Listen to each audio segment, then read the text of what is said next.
Om Shanti. Om Shanti. Om Shanti. Course करवा रहे थे ना, तो कल किए थे आत्मा का परिचय। आज फिर से क्लियर कर देते हैं आत्मा का परिचय कि हम आत्मा हैं, और यही भूलने के कारण ही आज हमारे जीवन में दुख, अशांति, बीमारी लगा हुआ है। आत्मा बनने का मतलब ये नहीं है कि हम घर गृहस्थ को त्याग दें, बच्चों को त्याग दें, परिवार को त्याग दें, घूमना फिरना, खाना पीना त्याग दें, ये नहीं है। लेकिन जब हम आत्मिक स्थिति में रहते हैं तो कोई भी चीज़ अति में करते हैं उसको त्यागना है। अति में करना, अति में जो करते, जैसे कि टेस्ट अच्छा लग रहा है खाना का तो हम खाते जा रहे हैं, तो आत्मा समझने का मतलब ये नहीं है। आत्मा समझने का मतलब है कि हम इस घर के मालिक हैं और अब मालिक बनकर कार्य करने में मजा करना है।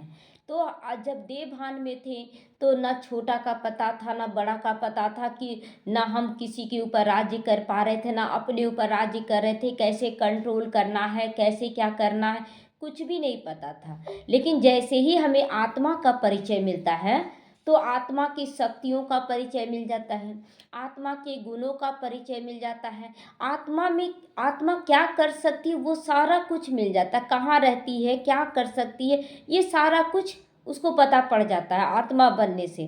तो अभी परमात्मा जब हमें सबसे पहला परिचय देते हैं कि बच्चे आप आत्मा हो, तो आत्मा बनते ही हमें पता चलता है कि ये शरीर तो एक मुर्दा शरीर है, कुछ है ही नहीं, कुछ है ही नहीं। लेकिन इस शरीर को हम जब चलाते हैं, मैं आत्मा चलाती हूँ, तो आँखों द्वारा देखने लगती हूँ, कानों द्वारा, यही आँख रहता है, लेकिन कोई कोई अंधे हो जाते हैं, देखते नहीं हैं, देख नहीं पाते हैं, देखने की शक्ति गुम हो जाती है। तो जब तक हम आत्मिक स्थिति को नहीं जगाएंगे ना, कोई भी कर्मेंद्रिय हमारा सही कार्य नहीं करेंगे। वो को अभी देखिए, पैरों में दर्द हो रहा है, हाथों में दर्द हो रहा है, कुछ भी मतलब शरीर में जो भी प्रॉब्लम आ रहा, क्यों आ रहा है? क्योंकि देह भान में हम करते करते थक चुके हैं। शरीर एक लिमिट है उसका करने का, और आत्मा अनलिमिटेड है। तो आत्मा में जब आते हैं हम लोग तो अनलिमिटेड बेहद का सुख पाते हैं, बेहद की शक्ति पाते हैं, और आत्मा बनने से हम लोग डायरेक्ट परमात्मा से कनेक्ट हो जाते हैं, तो उनसे बेहद की शक्तियाँ हमें मिलने लगती हैं। आत्मा बनने से जो देह भान में फंस जाती हैं कि ये मेरा है, ये मेरा घर, मन में विचार करें हम आखिर क्या ले जाएंगे, क्या ले जाएंगे, लेकिन हम पकड़ कर रखते हैं ना, और पकड़ कर रखते हैं कि आने वाला भविष्य हमारा ऐसा होगा, ये करेंगे वो करेंगे। तो सारा बीमारी कहाँ से निकला? देह समझने से बीमारी निकल रहा है।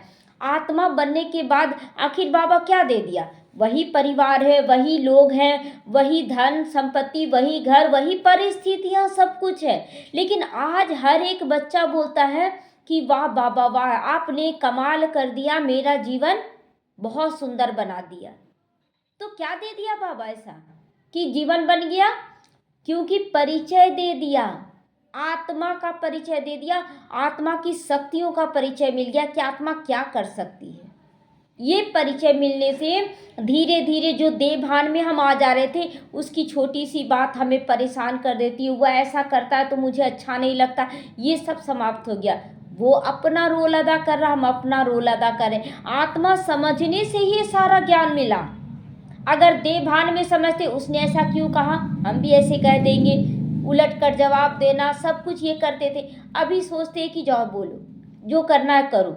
वो आत्मा देखते हैं क्या क्या रोल है इसका, इंजॉय भी करते हैं, देखते हैं कब तक ये बोलता है, क्या कर सकता है, और देह में जवाब दे देते थे और लड़ाई बढ़ जाता था। सब देह भान में फंसी हुई। आज सारी दुनिया देह भान में फंस कर ही आज दुखी, अशांत, बीमार हो रही है। तो हमें खुद भी जागना है और सबको जगाना है। आत्मा का परिचय इसीलिए दिया जा रहा। आत्मा का परिचय सब ग्रहण नहीं करेगी, आत्मा का परिचय केवल 33 करोड़ आत्माएं ग्रहण करेगी, और उसमें भी नंबरवार 33 करोड़ में भी सब एक जैसा तो ग्रहण करेगी नहीं। 9 लाख, उसके बाद 16,000, फिर और कम हो गया 108, उसके बाद 8 परफेक्ट बनते हैं। तो इसलिए हम बच्चों को देखना है कि हम कितना परफेक्ट, हर घड़ी अगर दुख अशांति का सामना करना पड़ रहा है तो कहीं ना कहीं हम फंसे हुए हैं, इससे दूर हटना है, फंसना नहीं है।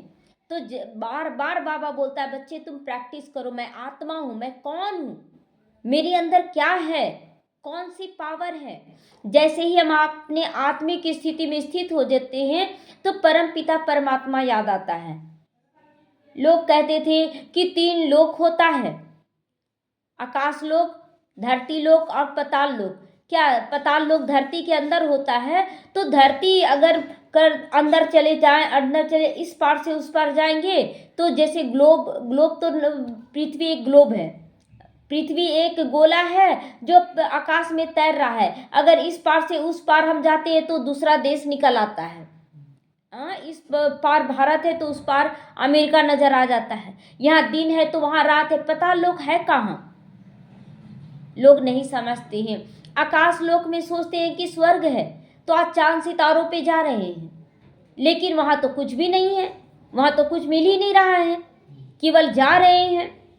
तो फिर ये आखिर कोई भी जो भी सर्च किया कि 3 लोक होता है, आकाश, पाताल और धरती लोक, ये कैसे खोज हुआ? तो ये है हमारी स्थिति की खोज। जब हम लोग जब हम देवता रहते हैं तो वो स्थिति ऊंचाई में है, और इसी को कहते हैं आकाश लोक। आकाश लोक यानी आत्मिक स्थिति का लोक, तो वो होता है स्वर्ग में।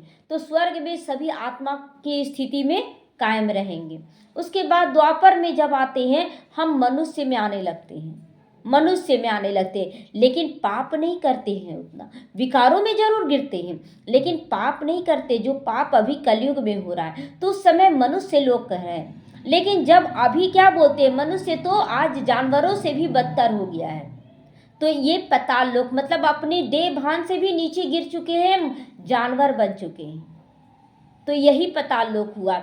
लेकिन 3 लोक जरूर होता है, ये भी तय है कि 3 लोक होता है, लेकिन इन चर्म चक्षुओं से, इन आंखों से, शरीर की आंखों से हम लोग नहीं देख सकते थे। तो इसीलिए हम लोग बोलते हैं आकाश, पाताल और धरती लोक। 3 लोक होता है, एक परम धाम होता है, एक सूक्ष्म तन होता है और एक होता है धरती जो कि तैर रहा है। तो सूक्ष्म तन में केवल प्रकाश का शरीर, वो तीनों स्वरूप हमारे अंदर विराजमान है, तीनों लोगों का, तीनों स्थिति का हमारे अंदर विराजमान। आत्मा यहाँ से शरीर को चला रही है, और देखते हैं शरीर को जब छोड़ता है कोई तो अचानक मृत्यु होने के बाद काला शरीर दिखता है। बहुतों को भूत बोलते हैं ना, कि ये भूत है, भूत है, काला शरीर, यानी कि वो विकार के कारण अगर त्याग किया शरीर को तो वो का भूत बन गया। लेकिन बहुत ऐसे हैं जो बहुत अच्छा कर्म करके जाते हैं तो फरिश्ते के रूप में हमारी मदद भी करते हैं। तो ये दोनों ही रूप हमारे अंदर है, अच्छाई और बुराई। आत्मा एक ही है लेकिन उसका अच्छाई का स्वरूप और बुराई का स्वरूप तैयार हो जाता है। उसके बाद बाहरी एक शरीर है, स्थूल शरीर। तो तीनों लोक आया कि नहीं? तो ये तीनों लोक हमारे अंदर है।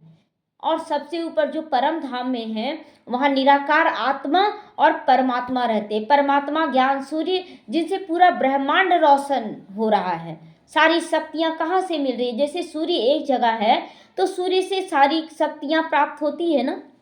धूप में जाइए, पूरा गर्मी मिलता है, जबकि सूर्य बहुत ऊंचा है, बहुत ऊंचाई में है सूर्य, लेकिन फिर भी उसकी रोशनी कितनी तेज है कि यहाँ तक हमारे पास आ रही है। उसी तरह परम पिता परमात्मा उसका प्रतीक है।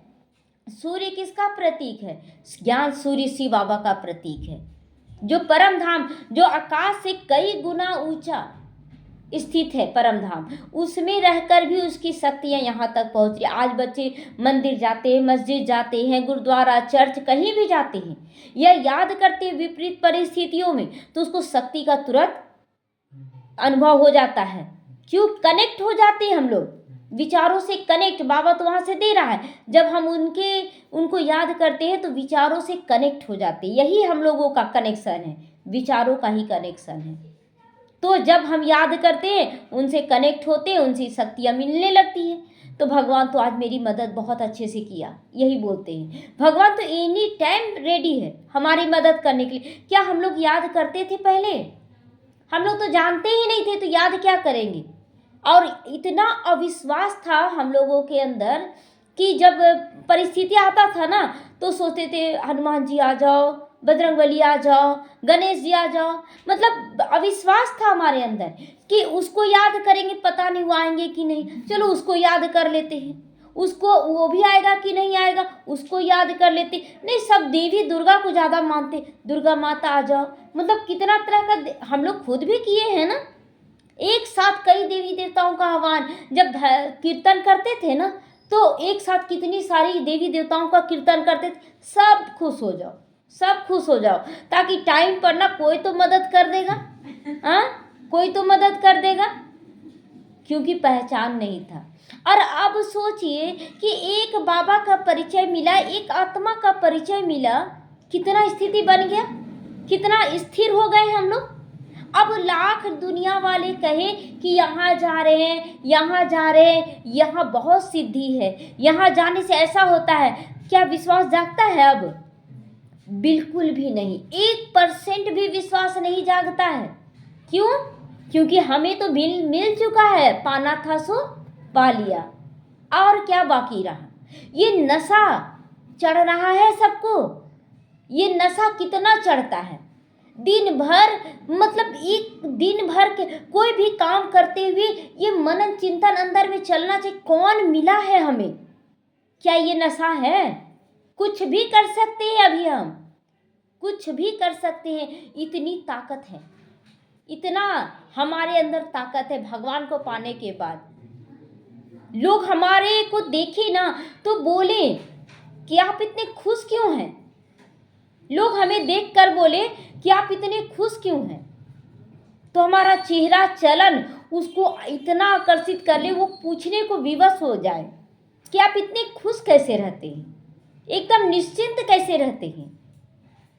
तो क्या जवाब निकलेगा? पाना था सो पा लिया, और क्या बाकी रहा। लोग बोलेंगे है क्या आपके पास, क्या है? आपने तो सब कुछ त्याग कर दिया, खान पान रहन सहन घूमना फिरना ये सब त्याग कर दिया, कहीं मन ही नहीं लगता आप लोगों को। बोले आप खुश हैं? आप तो सब कुछ कर रहे हैं, बहुत सारा खा रहे हैं, पी रहे हैं, ये खाओ वो खाओ, और बीमारी को भुला रहे हैं, आप खुश हैं? अच्छा ठीक है, खान पान भी छोड़ दीजिए। बोलेंगे कि सल्फेट का खाना है तो ऐसा है वैसा है, हजार बहाना कि ना ऐसा खाना नहीं पचता है, ये नहीं होता है, हजार बहाना। चलो ठीक है, बचपन से जितने परिवार के सदस्य हैं, जितने भी, बहुत सारे हो गए हैं बचपन से अभी तक, नानी घर, दादी घर, मायका, ससुराल, अड़ोस पड़ोस, और भी परिवार बहुत सारा। अच्छा, एक भी व्यक्ति जिसको आप दिल से प्यार करें और वो आपके पास दौड़ा चला आए, है कोई? कोई भी नहीं। तो फिर क्या है आपके पास? आपके पास है क्या? लेकिन हम लोगों के पास सब कुछ है, सब कुछ है। खान पान त्यागे, कौन सा खान पान त्याग दिए? विकारी चीज त्यागी। बाबा ये थोड़ी बोला कि एकदम सादा सादा खाना खाओ, बाबा ये थोड़ी बोला कि कुछ भी मत खाओ। हाँ, बाबा को भोग लगा कर खाओ।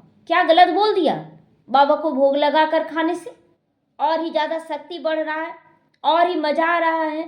अब तो एक ऐसा आदत पड़ गया, कुछ भी बनाओ पहले बाबा को भोग लगा दो, चलो 1 मिनट ही सही, आधा मिनट ही सही, बाबा पहले तुम जल्दी से खा लो, है ना? कितना अच्छा लगता है। और ऐसा हो गया ना कि किसी के हाथ का खाना हम लोग को पसंद ही नहीं आता है, अब पसंद भी नहीं आता है, ऐसा स्थिति हो गया है। हाँ, बाबा के घर में मिल जाए ना तो बड़ा मजा, वो कुछ भी मिले बाबा के घर में बड़ा मजा आता है। लेकिन अगर लौकिकता में भी चले जाए ना, परिवार के घर में पसंद नहीं आता, शायद वो गंदगी से बनाते होंगे, या तो बिना नहाए बनाए, या लहसुन प्याज का बना, पसंद ही नहीं आता है। लेकिन अपने से जो बनाते हैं ना तो एक अलग ही मजा आता है। और जैसे ही बनाकर बाबा को भोग स्वीकार करते तो बाबा तो बाद में खाता होगा पता नहीं लेकिन अपने मुंह में लार जरूर टपकने लगता, ब्रह्मा भोजन है। क्योंकि इसके लिए तो बोलते हैं देवी देवता भी तरसते हैं। तो कैसे ये कैसे ये अंदर में उमंग उत्साह जाग रहा है, आत्मा का परिचय और परमात्मा का परिचय मिलने से। वो आनंद का सागर है ना, हर चीज में आनंद ला दिया। पहले रंगीन में भी ये नई ड्रेस पर खिलेगा, ये ऐसा कपड़ा है, ये ऐसा है, कितना हम लोग ये सोचते थे। और अभी तो वाइट पहनने का एक अलग ही मजा आता है। वाइट पहन लो, सारा मतलब जो मेहनत का काम है वो छूट जाते ही। कितना मजा आता है वाइट पहनने से, एक अलग ही रूप निखर के आता है। कुछ भी ना करे लेकिन वाइट पहन ले, चेहरे का रौनक ही बदल जाता है। तो परमात्मा के द्वारा जो जो करवाया गया वो अलग ही आनंद है, अलग ही मजा है। लोग आज भटक रहे हैं, बाबा के बच्चे बनकर भी उनको चैन सुकून नहीं मिल रहा है। तो कमी कहाँ है? निश्चय में कमी, नशा में कमी, उनके बताए हुए श्रीमत को पालन करने में कमी है, तभी ऐसा हो रहा है। हम एकदम निश्चिंत होकर पुरुषार्थ करें, एकदम अकेले। महात्मा बुद्ध इतने फेमस कैसे हो गए? उस समय भी बहुत सारे साधु सन्यासी थे, गुरु थे उनके बहुत सारे, लेकिन महात्मा बुद्ध बोले कि शास्त्रों से हम नहीं चलेंगे, हम अनुभव से चलेंगे। जो हम अनुभव कर रहे हैं वही हम मानेंगे।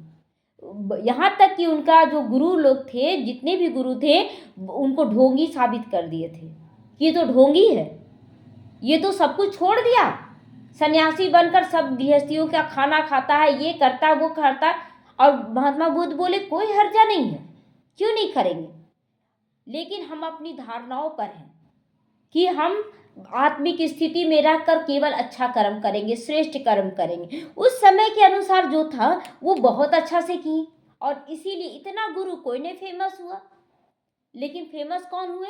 बुद्ध हुए। तो ज्ञान तो बहुत है, रोज सुन रहे 4 पेज का मुरली, लेकिन ज्ञान बहुत है। ज्ञान को आप जितना धारण करेंगे वही आपके स्वरूप को निखारेगा। सुनने सुनाने से कोई फायदा नहीं, हम उसको धारण करें, हमारा चेहरा, चलन, व्यवहार ये प्रत्यक्ष करे कि हमें क्या मिला है। एनी टाइम हम नशे में रहे, जब से ज्ञान में चले, कितने लोग विरोधी से अभी सहयोगी बन गए। हमारे अंदर की कमी कमजोरियां निकली, इसलिए वो सहयोगी बने। वो सहयोगी उस समय भी थे, आज भी वो सहयोगी हैं। अंतर आया मेरे अंदर कमी कमजोरियां थी, मेरे अंदर विकार था, हम फंसे हुए थे। बाबा हमें निकाला है, हमें निकाल रहा है। अभी देखिए कि बहुत बच्चे अब ये सोचेंगे ना, ज्ञान मिल गया, भगवान मिल गया, अब सब कुछ नहीं करना। ऐसा थोड़ी बाबा ज्ञान दिया है कि कुछ नहीं करना है, अब तो और अच्छा कुछ करके जाना है। ये संगम युग है, अगर अच्छे से अच्छा कुछ हम करते हैं, इसी का रिटर्न चारों युगों में मिलेगा। इसीलिए बाबा कहता है जब तक जियो तब तक पियो। क्या पियो? ज्ञान को पियो। पियो मतलब धारण करो, पी लेना नहीं है, ऐसे पानी का ग्लास नहीं है जो पी लिए। पियो का मतलब धारण करो। जितना ज़्यादा आप धारण करेंगे ज्ञान को, उतना आप खुश रहेंगे, इधर उधर ध्यान ही नहीं भटकेगा, मनन चिंतन अंदर में चलेगा, ध्यान ही नहीं जाएगा। यही स्थापना है। तो कहते 3 लोक जो बोलते हैं, तो पृथ्वी लोक तो हम लोग देख चुके हैं, परम धाम का अभी परिचय मिला है, और सूक्ष्म तन ब्रह्मा विष्णु शंकर का परिचय, कि हमारे अंदर ब्रह्मा को जागृत करें। ब्रह्मा कोई एक नहीं, हम सब उनकी संतान मास्टर ब्रह्मा हैं। तो ब्रह्मा के गुणों को जागृत करें। आज भी साकार मुरली में बाबा बोला ना कि ब्रह्मा बाबा को फॉलो करो। अगर देखना है, कोई भी क्वेश्चन का आंसर चाहिए, ब्रह्मा बाबा का पूरा जीवन कहानी खोल दो, तुमको जवाब मिल जाएगा कि बाबा क्या करते। तो यही स्थापना हुआ, फिर विनाश। इसके बाद विनाश होता है कि पालना होगा। पालना आप करेंगे, ज्ञान मिल गया उसका पालना नहीं है। बाबा क्लियर किया है, स्थापना, विनाश, तब पालना। तो विनाश क्या चीज? अपने अंदर के अवगुणों का विनाश करना है। क्या क्या कमी कमजोरियां हैं, तो परिस्थितियां जब आती हैं तभी तो पता पड़ता है ना हम इस सब्जेक्ट में कमजोर हैं। परीक्षा होता है तभी तो पता चलता है ना कि इस सब्जेक्ट में हम कमजोर हैं, अब ये सब्जेक्ट पे और ज़्यादा ध्यान जाना चाहिए। टेस्ट होता है ना, ये टेस्ट है, आपको हराने के लिए नहीं आ रहा परिस्थिति, ये टेस्ट है केवल कि फाइनल एग्जाम में आप पास हो जाए। तो स्थापना के बाद क्या होना चाहिए?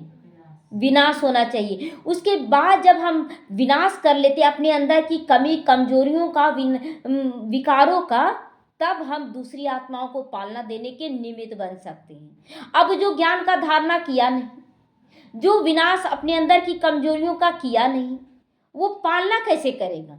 और यही जो करते हैं वो प्रगति को प्राप्त नहीं करते हैं, प्रोग्रेस को नहीं जाते हैं। और नहीं जाते हैं तो कहते हैं इसके कारण हम पीछे हुए, ये हमको पीछे कर दिया, उसके कारण, ये कारण, वो कारण, अथाह कारण। है किसी का दोष पीछे करने में? किसी का दोष नहीं है। हम अपनी स्थिति को पावरफुल बना ले पहले। तो स्थापना, विनाश, पालना, बाबा क्लियर किया ना? बाबा क्लियर किया। ये बाहरी रूप छोड़ दीजिए कि यहाँ पर स्थापना होगा, फिर विनाश होगा, फिर सत्युग त्रेता में पालना होगा। पहले अपने अंदर ब्रह्मा विष्णु शंकर को जागृत करें हम लोग, वो तो होगा बाद में। अपने अंदर जागृत करें और यही स्थिति हमें आत्मा और परमात्मा से कनेक्ट करती है, रिश्ता जोड़ देती है। ये सब हम लोगों को जागृत करना है। तो देखिए यही जीवन कितना सुंदर है। ये जीवन बहुत, जब भी विघ्न आए किसी और के बारे में ना सोचे कि उसने ऐसा किया, हमेशा सोचे मेरे अंदर क्या कमी रह गया, मेरे अंदर क्या कमी रह गया। तो यही कमी को जब निहारने लगेंगे तो आपकी स्थिति पावरफुल बनने लगेगी, आप आगे निश्चित बढ़ेंगे। हो सकता है आज आपको रोका गया है, कोई विघ्न रोका है, अगर कमी कमजोरी ठीक कर लीजिए तो आप 4 कदम दौड़कर आगे बढ़ सकते हैं, उड़ के पार कर सकते हैं। थोड़ा देर रुक जाएं, एरोप्लेन में चढ़ के हम चले जाएंगे। तो ये स्थिति हम लोगों को बनाना है। सोचना नहीं है कि वो बहुत आगे निकल गया, हम कैसे आगे निकलेंगे, कुछ नहीं। वो अपनी स्थिति के अनुसार आगे है। सबका अपना अपना एक स्थान फिक्स है कि कौन कहाँ जाएगा। वहाँ कोई टक्कर होने वाली बात नहीं है। बोलते हैं ना कि पुष्पक विमान में वहाँ कोई एक्सीडेंट नहीं होगा। क्यों नहीं होगा? क्योंकि यहाँ पर जैसे हम भी मन से जा रहे हैं परम धाम, आप भी मन से जा रहे, वो भी जा रहा, वो भी जा रहा, सब जा रहा परम धाम। टक्कर होगा? टक्कर होगा ही नहीं। सोचिए कैसे नहीं टक्कर होगा? जा रहे हैं सब परम धाम, लेकिन कोई टक्कर नहीं। आत्मा से नहीं टक्कर। हाँ, एकदम मन से जब जाते हैं तो एकदम अकेला फील हो जाता है ना, कि कोई नहीं है और एकदम खाली जगह हमारे लिए मिल जाता है। तो यही पुष्पक विमान का स्थिति होगा। वहाँ पर भल रहेंगे हम लोग देवी देवता के रूप में, लेकिन वहाँ पर एक्सीडेंट नहीं होगा। तो हमें परमात्मा के गुणों के अनुसार हमें अपने गुणों को जागृत करना है कि हम कौन हैं। कभी भी कमज़ोर नहीं पड़ेंगे जब हम खुद पर ध्यान देंगे। जब तुम खुद पर गौर करोगे तभी तुम क्या बन जाओगे? विशेष बन जाओगे। ओम शांति।